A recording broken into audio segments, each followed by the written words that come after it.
दावा यह कि टीडीपी यानी कि चंद्रबाबू नायडू वक्फ बिल पर समर्थन करेंगे, लेकिन क्या वाकई में ऐसा है? पिक्चर अभी बाकी है। दोस्तों, मोदी इतने मजबूर आपने इससे पहले कभी देखे थे? जितने वक्फ बिल को लेकर वो दिखाई दे रहे हैं, याद कीजिए 2014 से 2024 तक का लम्हा।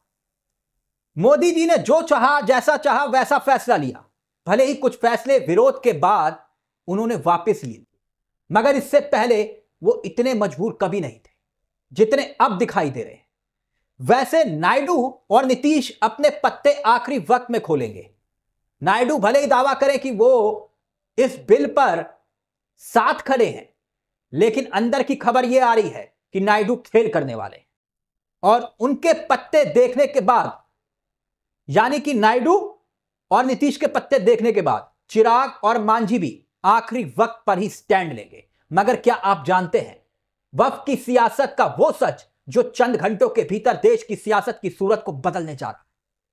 यहां से साफ हो जाएगा कि मोदी के आगे नायडू और नीतीश झुकेंगे या फिर नायडू और नीतीश मिलकर मोदी को झुका देंगे, कोई तीसरा रास्ता निकालकर। क्योंकि संसद के भीतर बिल पास कराने के लिए नीतीश कुमार के 12 सांसदों की दरकार होगी, लेकिन नायडू वाकई में तैयार हो चुके हैं। बात अगर जेडीयू की करें तो जेडीयू में कई अलग अलग सुर सुनाई दे रहे हैं। यह वही जेडीयू है जिसने वक्फ बिल को लेकर 3 महत्वपूर्ण सुझाव दिए हैं दोस्तों। वैसे बहुत हद तक यह माना जा रहा है कि इस राह को मोदी आसानी से पास कर लेंगे, लेकिन ऐसा है नहीं। बिल को लेकर गठित हुई जेपीसी का मैं जिक्र कर रहा हूं। जो कुछ हुआ उसमें उसे पूरे देश ने देखा। बार बार लगातार समूचे विपक्ष ने यह इल्जाम लगाया कि उनकी बातों को दरकिनार किया गया। तो अब जेडीयू सुझाव की बात कर रही है। अब सरकार यही कह रही है कि कभी भी वो किसी भी वक्त बिल को पेश करेगी। अगर नीतीश कुमार का जिक्र करें तो नीतीश कुमार जिनके सामने आगे कुआं पीछे खाई है, नीतीश कुमार का जिक्र करते हैं तो नायडू का जिक्र भी हो जाता है। उस 27 तारीख का जिसमें वो मुसलमानों को वादा कर चुके हैं, मुसलमानों के बीच में जाकर, मगर नीतीश कुमार की ही बात कर लेते हैं जिनके सामने संकट और भी बड़ा है। संकट क्यों बड़ा है? पार्टी को बचाना है, अपनी कुर्सी को बचाना है, सीएम की कुर्सी को, या फिर आने वाले चुनाव में अपनी साख को बचाना है। क्योंकि नीतीश जानते हैं कि बिल के समर्थन का मतलब होगा बिहार में मुसलमान वोटों का खिसकना। सिर्फ खिसकना नहीं, बल्कि आरजेडी की तरफ जाना। और आरजेडी की तरफ जाने का मतलब क्या होगा? कि सत्ता हाथ से खिसक जाना, जो कि नीतीश कुमार हरगिज नहीं चाहेंगे। कहीं ऐसा ना हो कि अमित शाह और नड्डा दोनों मिलकर उन्हें यानी नीतीश कुमार को एकनाथ शिंदे बना दें। एकनाथ शिंदे, क्योंकि शिंदे के साथ क्या हुआ था? महाराष्ट्र में शिंदे के वोट बैंक का इस्तेमाल हुआ और चुनाव के बाद उन्हें सत्ता से, यानी कि सत्ता की सबसे बड़ी कुर्सी से बेदखल कर दिया, मुख्यमंत्री नहीं बनने दिया। तो नीतीश जानते हैं कि कहीं ऐसा ना हो कि इस बार उनके साथ भी यह खेला हो जाए। नीतीश के लिए दिक्कत बड़ी है। अब पार्टी को बचाना है, अपनी कुर्सी को बचाना है, और तीसरी तरफ मुसलमान वोट बैंक को भी बचाना है। सत्ता और सत्ता के लिए इस लड़ाई को अब दिलचस्प मोड़ पर लाकर वो खड़ा कर चुके हैं।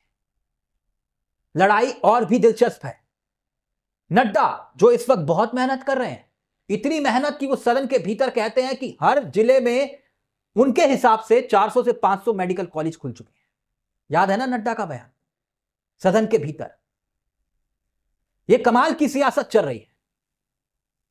और जो सुझाव जेडीयू ने दिए हैं कुल मिला के दोस्तों, उसमें सुझाव भी दिलचस्प है। और सुझाव ये कि अगर वक्फ बिल लागू होता है तो उसको पिछली डेट से लागू किया जाए, ताकि पुरानी जो मस्जिदें हैं, मतलब पिछली डेट से लागू ना किया जाए, पुरानी मस्जिदें हैं उनके साथ कोई खेल ना हो सके। कुल मिलाकर देखें और समझें, जो मस्जिदें पहले से हैं, मदरसे पहले से हैं, दरगाह पहले से है, उसे तोड़ा ना जाए। यह जेडीयू की सलाह है, बहुत कमाल की सलाह है। मुसलमानों का वोट भी चाहिए, सर पे टोपी भी लगाएंगे नीतीश कुमार, इफ्तार पार्टी भी देंगे, मगर स्टैंड लेने की बात आएगी तो वो कहेंगे कि हम झुकेंगे नहीं, लेकिन झुक जाएंगे। अब चंद्रबाबू नायडू गजब के मुख्यमंत्री हैं, मुस्लिम धार्मिक नेताओं को मानदेय देते हैं, इमाम को मानदेय देते हैं, सैलरी देते हैं, मौलानाओं को सैलरी देते हैं। अब सोचिए योगी जी सुनेंगे कितना बुरा लगेगा उनको कि इमामों को हर महीने 10,000 रुपए, मौलानाओं को 5,000 रुपए। अब नायडू जी अगर स्टैंड लेते हैं जिसका जिक्र किया जा रहा है, तो फिर वो 27 मार्च को जो उन्होंने इफ्तार पार्टी में वादा किया था मुसलमानों से, उसका क्या, कि हम आपके हक के लिए आपके साथ खड़े रहेंगे।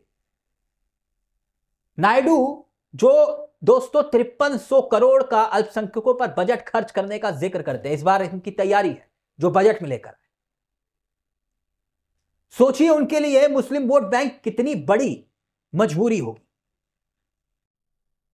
और इफ्तार पार्टी में नीतीश और नायडू जो वादा करते हैं, जो संकेत देते हैं, राज्य सरकार की तरफ से देते हैं इफ्तार पार्टी, और वही इफ्तार पार्टी मुझे याद आता है दोस्तों इमरान प्रतापगढ़ी भी देते हैं, और उसमें राहुल गांधी जाते हैं, खूब शोर शराबा होता है, अखिलेश यादव की तस्वीरें इफ्तार पार्टी वाली वायरल की जाती हैं।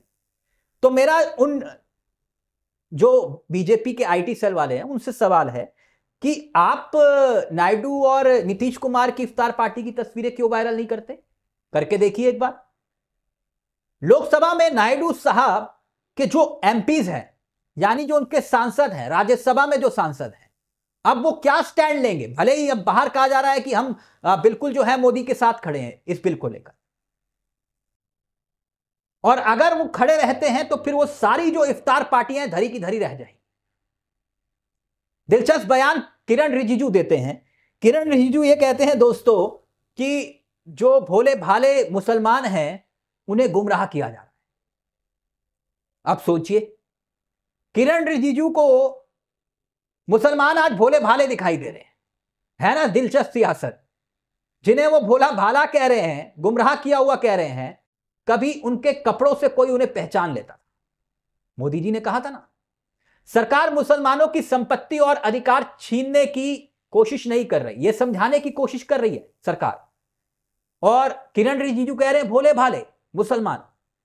मगर मुसलमान आप पर भरोसा कैसे करें किरण रिजिजू जी? आपकी सरकार के ऊपर भरोसा कैसे करें? क्योंकि गाहे बगाहे बीजेपी के नेता जो सियासी तमाशा मुसलमानों के साथ करते हैं, उसको लेकर आप बोलेंगे, वो आप पर भरोसा कैसे कर लें? कभी आप मस्जिद को और मस्जिद के नक्शे को लेकर सवाल खड़ा करते हुए बुलडोजर चला देते हैं, कोई ना कोई बहाना लेकर किसी ना किसी तरह से मस्जिदों को गिराने की बात होती है। अभी महाराष्ट्र में क्या हुआ, महाराष्ट्र की घटना, उसको लेकर रिजिजू क्या कहेंगे? कैसे वीडियो जारी हो रहे थे, मस्जिद को उड़ाने तक की बात आ रही थी। जो मस्जिद को उड़ाने की बात कर रहे थे, वीडियो जारी कर रहे थे, आपकी सरकार ने यूपीए नहीं लगाया। क्यों? उमर खालिद पर लगाएंगे, सर्जिकल इमाम पर लगाएंगे, उनके बयानात के आधार पर। लेकिन जो सीधे सीधे मस्जिद को उड़ाने वाले हैं, वीडियो जारी कर रहे हैं, उनको लेकर आप कुछ नहीं कहेंगे। रिजिजू जी, पूरे देश में जब त्योहार मनाए जाते हैं तब उन त्योहारों में तमाशा क्यों होता है? कभी रामनवमी पर तमाशा होता है, जुलूस निकाला जाता है तो हजारों लोग मस्जिद के सामने खड़े हो जाते हैं, डांस करते हैं, वीडियो बनाते हैं, भड़काऊ बयान देते हैं और आपत्तिजनक इशारे करते हैं। लेकिन किसके खिलाफ कोई कार्रवाई हुई? और आज आप कह रहे हैं ये भोले भाले मुसलमान। ईद पर आप ईदी देते हैं और दूसरी तरफ बटन इतनी जोर से दबाओ कि आवाज शाहीन बाग तक जाए। मगर खैर, ये आपकी सियासत है, आपको मुबारक हो। यानी कुल मिलाकर मोदी शाह की जोड़ी और नीतीश और नायडू की जोड़ी, अब कौन पड़ेगा किस पर भारी? इंतजार करिए, पर्दा उठना बाकी है, वो भी चंद घंटों में दोस्तों। नमस्कार, जय हिंद, जय भारत।